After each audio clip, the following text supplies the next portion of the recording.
நீங்க இருதயத்துல சந்தோஷத்தோடு பக்கத்துல கரங்களை பிடிச்சி சந்தோஷமா இருக்கிறீங்களான்னு கேட்கணும். உங்களை பார்த்தா பெருசா கொண்டாட சந்தோஷத்தை இருந்த மாதிரியே தெரியல. சந்தோஷத்தோடு கொஞ்சம் முகத்துல சிரிப்போடு பக்கத்துல கரங்களை பிடிச்சி சந்தோஷமா இருக்கிறீங்களான்னு கேட்க. சந்தோஷத்தோடு நாம ஜெபிக்க போகிறோம். சத்தம் போறாலே சொல்லலாமா? ஆண்டவர் தேடி நம்ம ஆலயத்துல வந்து நம்ம ஜெபிக்க போகிறோம். இந்த 103வது ஆலய பிரதிஷ்டையும் ஆண்டவர் நமக்கு ஆசீர்வதித்து கொடுக்கணும். ஒரு குறை இல்லாம ஆண்டவர் நம்மளுக்கு நிறைவா நடத்தி தரலாம். ஒரு காரியத்துக்காக நம்ம தேசத்துக்காக ஒரு காரியத்துக்காக ஜெபித்துட்டு அப்புறம் நம்ம வந்து நம்ம திருச்சபைக்காக நம்ம ஜெபிக்க போகிறோம். முடிந்தவர்கள் முழங்கால் படித்து கண்களை மூடி வாழ்க்கை திறந்து நம்ம ஜெபிக்கலாமா? நம்ம தேசத்துல போன வாரத்துல நமக்கு நடந்த சம்பவம் எல்லாருக்கும் தெரியும். அந்த விமான விபத்துல நிறைய ஜனங்கள் மறித்திருக்கிறாங்க. அந்த மெடிக்கல் காலேஜ்ல இருந்த ஸ்டூடெண்ட்ஸ் மறிச்சிருக்கிறாங்க. இன்னும் அந்த ரோட் சைட்ல காண்டு கொண்டிருந்த சின்ன பிள்ளைங்க எல்லாம் மறிச்சிருக்கிறாங்க. ஆண்டவர் இப்படிப்பட்ட சம்பவம் நம்ம தேசத்துல இனி நடக்காதபடிக்கு தேவன் நம்ம தேசத்தை தேவன் பாதுகாக்க நம்ம எல்லாரும் ஜெபிக்கலாமா? வாய்களை திறந்து சத்தத்தை உயர்த்தி கண்களை மூடியாப்பா, எங்க தேசத்துல இப்படிப்பட்டதான அழிவுகள் வராதபடிக்கு தேவன் தேசத்துல இருக்கிற ஜனங்களை ஆண்டவர் பாதுகாக்கணும். வாய்களை திறந்து சொல்லுங்க பாப்பா. எங்க தேசத்துல இருக்கிற ஜனங்களை பாதுகாக்கிறதுனால வேணும் சொல்லலாமா? நிறைய இடங்கள்ல விபத்துனால நிறைய பேர் மறித்து போறாங்க.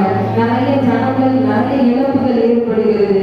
ஆண்டவர் அப்படிப்பட்ட குடும்பங்களை தேவன் ஆற்றணும், ஆறுதல் படுத்தணும். இழந்திருக்கிற குடும்பங்களை தேவன் ஆறுதல் படுத்தணும். ஒரு தேசத்துல நம்ம தேசம் முழுவதும் ஒரு தெய்வீக பாதுகாப்பு கடந்து வரணும். நம்ம எல்லாரும் ஜெபிக்கலாமாப்பா? இந்த தேசத்துல ஒரு தெய்வ பாதுகாப்பு கடந்து வருவதாக.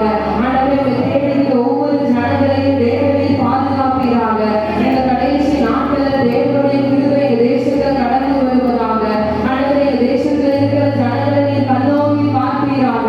ஆண்டவரே ஜனங்களின் பாவங்கள் மன்னிக்கப்படுவதாக. ஆண்டவரே பாவத்தின் நிமித்தமாக வருகிறதான இப்படிப்பட்டதான விபத்துகள் தடுக்கப்படுவதாக. தேவன் இந்த தேசத்திற்கு மனம் இறங்குவீராக. எங்க இந்தியா தேசத்திற்கு மனம் இறங்குவீராகப்பா. அப்பா, நானே பரிகாரியான கர்த்தர்னு சொல்லிடாண்டவரே. இன்று கண்ட எகிப்தியரை நீ காண்பதில்லை என்று சொல்லிடாண்டவரே. எங்க தேசத்துல இருக்கிறதான எல்லா பிசாசின் போராட்டங்கள் இயேசுவின் நாமத்தினால் விலகுவதாக. தெய்வீக பாதுகாப்பு கடந்து வருவதாக. தேவன் எங்க தேசத்துல ஒரு பெரிய பாதுகாப்புனால நீ சூழ்ந்திருப்பீராக. ஜனங்களை நீ பக்கமாய் திருப்பி கொள்வீராகப்பா.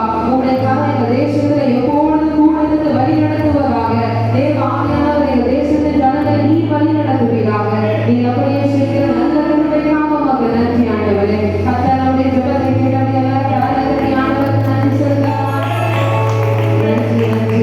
அதே போல நம்ம ஜெபிக்க போகிறோம். நம்முடைய ஆலயத்திற்காக 103வது ஆலய பிரதிஷ்டையை கொண்டாடுகிற நம்முடைய வாழ்க்கையை தேவன் ஆசீர்வதிக்கிறோம். இன்னும் வெளியூர்ல இருந்து வருகிற பிள்ளைகளுடைய வாழ்க்கையில தேவன் ஒரு ஆசீர்வாதத்தை கட்டளை பண்ணி நம்ம ஜெபிக்கலாமா? இந்த வருஷம் ஒரு ஆலய பிரதிஷ்டையில ஒரு பெரிய ஒரு சந்தோஷம் மகிழ்ச்சி நிறைந்த ஒரு நாட்களால் தேவன் மாற்றி கொடுக்கணும். நம்ம ஜெபிக்கலாமா? வாயிலை திறந்து ஜெபிக்க பார்ப்போம். 103வது ஆலய பிரதிஷ்டையில ஆண்டவருடைய கரம் கடந்து வரணும். ஆண்டவர் வருகிற ஜனங்களை தேவன் ஆசீர்வதிக்கிறோம். தேவனுடைய மகிமை இந்த ஆலயம் முழுவதும் சூழ்ந்து இருக்கணும். வெளியூர்ல இருந்து வருகிற ஜனங்களை தேவன் பாதுகாக்கணும். அவருடைய கரம் ஆலயத்துல வருகிற ஜனங்களை அபரிதமாய் ஆசீர்வதிக்கப்படியா. ஒருவர் இந்த காரியத்திற்காக சத்தத்தை உயர்த்தி ஜெபிக்கலாம். மற்ற எல்லாரும் அவங்களோடு இணைந்து கொள்ளலாம். ஆசீர்வதிக்கப்பட்ட இந்த மதிய வேளைக்காக நாங்கள் உண்மை நன்றியோடு துதிக்கிறோம், ஸ்தோத்திரிக்கிறோம், ஸ்தோத்திரிக்கிறோம், ஸ்தோத்திரிக்கிறோம். அப்பா 103வது ஆலய பிரதிஷ்டை பண்டிகைக்கு முன்பதாக எங்களுக்கு உபவாச